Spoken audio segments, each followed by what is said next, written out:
এক গভীর নিশীথ রাত যখন বসরা শহর গভীর ঘুমে আচ্ছন্ন তখন তার অলিগলিতে ঘুরছিল এক পেশাদার চোর। তার চোখ ছিল শিকারী বাজ পাখির মতো। সে খুঁজছিল এমন এক ধনী গৃহ যেখানে সহজে মূল্যবান সম্পদ হস্তগত করা যায়। হঠাৎ তার চোখ পড়ল দূর থেকে আসা সামান্য আলোর ঝলকানি এবং সেই হাট করে খোলা দরজাটির উপর ছোট্ট মাটির ঘর। চোরের মনে বিদ্যুৎ খেলে গেল। সে ভাবল, আশ্চর্য, এত রাতে এই খোলা দরজা! নিশ্চয়ই ভেতরে এমন মহামূল্যবান ধনভাণ্ডার লুকিয়ে আছে যে মালিক সেগুলোর নিরাপত্তা নিয়ে এতটুকু চিন্তিত নন। এ এক নিশ্চিত শিকার। সে পা টিপে টিপে অতি সন্তর্পণে প্রবেশ করল সেই পবিত্র কুটিরে। চারদিকে তাকালো, কোথায় সোনা, কোথায় রূপা, কোথায় মণিমুক্তার বাক্স, কোথায় দামি কিংখাবের স্তূপ। চারদিক খাঁ করছে। কোনো আসবাব নেই, কোনো ঐশ্বর্যের চিহ্ন নেই। কেবল এক কোণে মাটির মেঝেতে একটি ভাঙা মাটির পাত্রে রাখা আছে সামান্য কিছু শুকনো রুটি, কয়েকটি খেজুর আর এক কলসি ঠান্ডা পানি। চোরের চোখে নেমে এলো তীব্র হতাশার অন্ধকার। তার আশা ভেঙে চুরমার হয়ে গেল। কিন্তু তখনই পেটে অনুভব করল ক্ষুধার যন্ত্রণাদায়ক তাগিদ। সে ভাবল, চুরি করতে এসেছিলাম, কিন্তু এখন তো অভুক্ত। যা পেয়েছি তাই দিয়েই ক্ষুধার আগুন নেভাই। সে রুটি ছিঁড়ে খেজুরের সাথে মেখে মুখে তুলল। আর সেই মুহূর্তে সেই রুক্ষ রুটি আর সামান্য খেজুর তার জিহ্বায় যেন এক অপার্থিব স্বাদ নিয়ে এলো। সেই খাদ্য যেন ছিল বরকতে মাখা, নূরে সিক্ত। খেতে খেতে তার দুচোখ বেয়ে নেমে এলো অশ্রুধারা। এমন তৃপ্তি, এমন শান্তি সে জীবনে আর কোনোদিন পায়নি।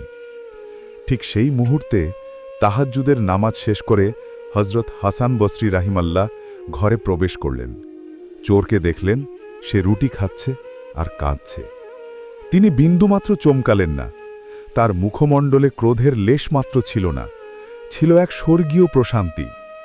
শান্ত, কোমল এবং প্রেমময় কণ্ঠে তিনি বললেন, আসসালামু আলাইকুম ভাই, আহলান ওয়া সাহলান।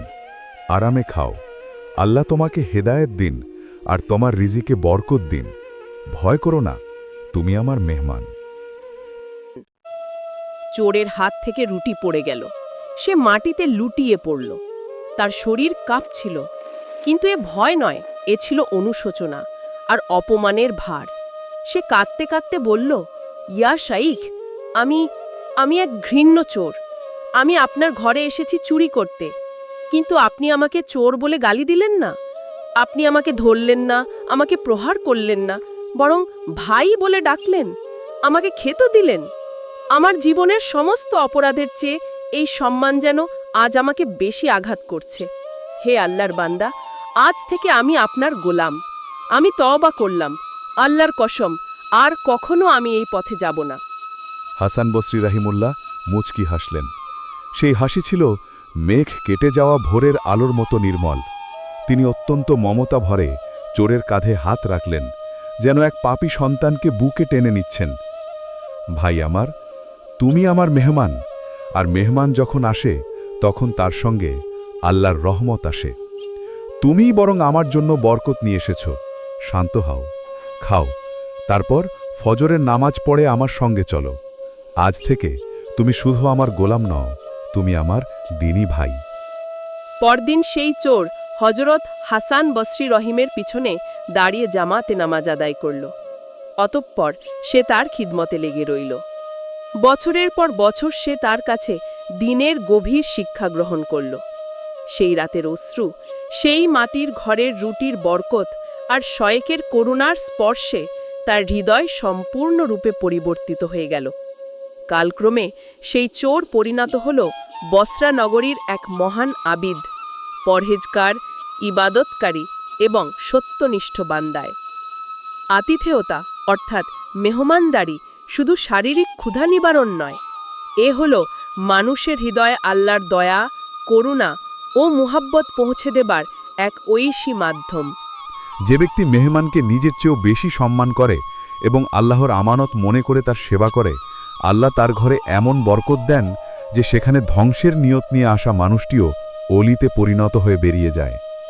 আল্লাহ রাব্বুল আলামিন আমাদের সবাইকে হযরত হাসান বসরি রাহিমাহুল্লাহ মতো খোলা দরজা এবং খোলা দিলের অধিকারী হবার তৌফিক দান করুন।